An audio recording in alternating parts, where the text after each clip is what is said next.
Bonjour à tous. Aujourd'hui, nous allons parler de quelque chose qui me fascine depuis longtemps, quelque chose que j'aime bien finalement, hein, et que j'avais envie de présenter avec vous.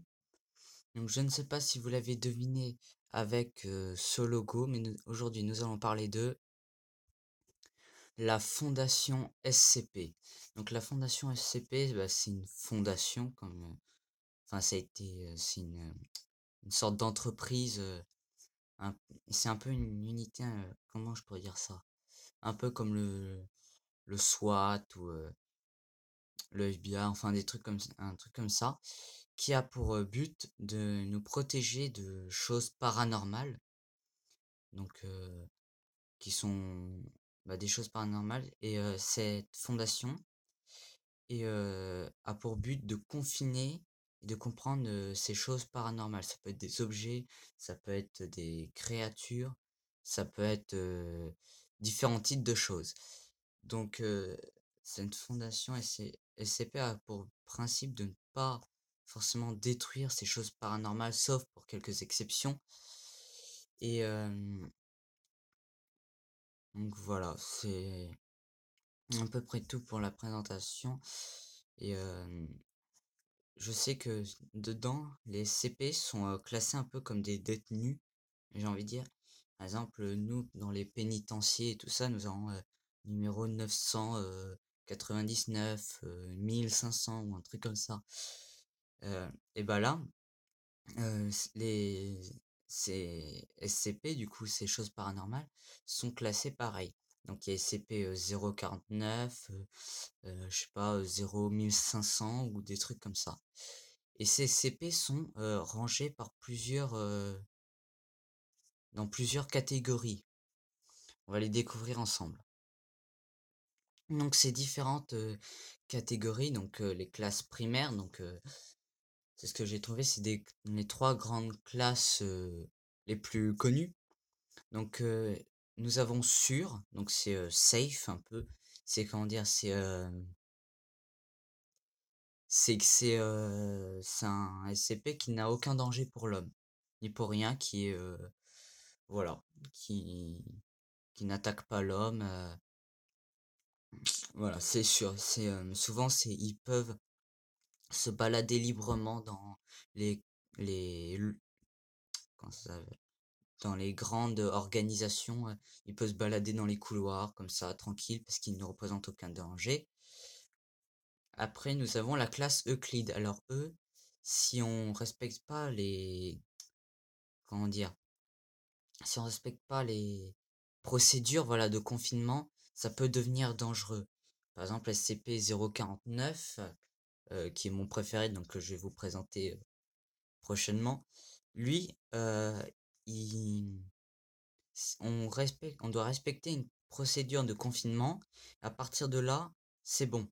C'est-à-dire qu'il est dangereux, mais on arrive à le tenir un peu en laisse, j'ai envie de dire. C'est une expression, mais on le tient pas vraiment en laisse, mais on avait compris. Ensuite, nous avons la classe Keter. Keter, hein, c'est ça, je sais plus exactement c'est quoi le vrai nom, je crois que c'est ça en tout court. Et en fait, cette classe, c'est même si on suit les procédures de confinement habituelles, même si on respecte ben, toutes les procédures et tout ça, ça peut quand même être très dangereux. Et c'est un SCP à confiner tout de suite, quoi. C'est le SCP qui déconne zéro. Donc voilà. Donc, pour en revenir avec la fondation SCP, donc leur but, eux, ça va être d'étudier les SCP, hein, de les étudier, de les confiner. Par exemple, SCP-096, je crois, que c'est comme ça, enfin l'homme timide, dit l'homme timide. Il en existe plusieurs, hein, donc il y a 049, SCP-049, dit le docteur. Nous avons SCP, j'ai un bug, je sais plus. Enfin, nous avons SCP, un SCP, un SCP statut. c'est, bah, dit la statue, hein, SCP. Je me souviens un peu des numéros parce que faut avoir une grosse mémoire, surdouée pour tout retenir parce qu'il y en a vraiment beaucoup. Donc pareil, ça se base sur des choses paranormales, des statuts paranormaux. C'est que des trucs comme ça, des choses qui sont bizarres. Par exemple, je sais qu'il y a un lapin qui est tout mignon, tranquille et tout ça, sauf il bouffe tout, quoi. Par exemple, déchets nucléaires, voitures et tout ça. Pourtant, c'est un mignon petit lapin. Voilà. Et à ce qui paraît, il peut lui-même s'auto-manger. Voilà. Mais je vous le présenterai dans une autre vidéo comme le docteur, que bah, du coup, je le répète, c'est mon préféré, donc je vais vous le présenter. Et voilà. Donc là, c'était une brève introduction à la fondation SCP, parce que je compte en faire plusieurs de vidéos. Euh, voilà, je compte en faire plusieurs. Ça, c'est quelque chose qui me fascine. Comme ça, j'aime bien les trucs un peu paranormaux et tout ça. Donc, bah, moi, j'adore. Donc, je vais vous partager ce plaisir avec vous. Alors, âme sensible, comment dire? Comment dire ça? Alors moi, il y aura pas d'image vraiment d'horreur, parce que comme vous voyez, j'illustre avec des images. Là, c'est juste pour vous montrer juste la fondation, le logo et tout ça. Mais après, je vais vous montrer des images des SCP en question.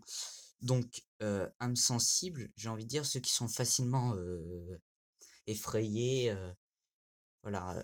Et ceux qui n'ont pas peur d'être paranoïa hein, et tout ça, voilà. Les âmes sensibles savent s'abstenir, comme on dit, parce que c'est quand même des choses paranormaux qui font. Alors, il y a ceux de classe safe et tout ça, c'est souvent, comment dire, sûr, c'est des par exemple, je sais qu'il y a SCP-999, je crois. C'est une mage gélatineuse, toute mignonne et tout ça, et que j'aime bien. Donc, bah voilà, donc, je vais vous présenter les classes safe, Euclide, Keter et d'autres SCP que je connais. Ah, aussi, j'avais oublié de préciser un truc. La fondation, elle, du coup, fait des expériences pour étudier les SCP. Et bah, du coup, les SCP, comment dire? Bah, vu que certains sont très violents envers l'homme et tout ça, enfin, très violents tout court, ils ont embauché ce qu'on appelle du personnel de classe D. Donc, eux, ce sont souvent des détenus, des condamnés à mort, hein, finalement. Donc, on les envoie pour les expériences, par exemple, voir qu'est-ce qui énerve tel SCP, qu'est-ce qui le rend gentil, qu'est-ce qui. Voilà. Donc, ces personnels, de toute manière, ils sont condamnés à mourir. Parce que c'est aux États-Unis, je crois, la fondation SCP. Enfin, c'est un peu partout, quoi. C'est une grande, vraiment grande organisation.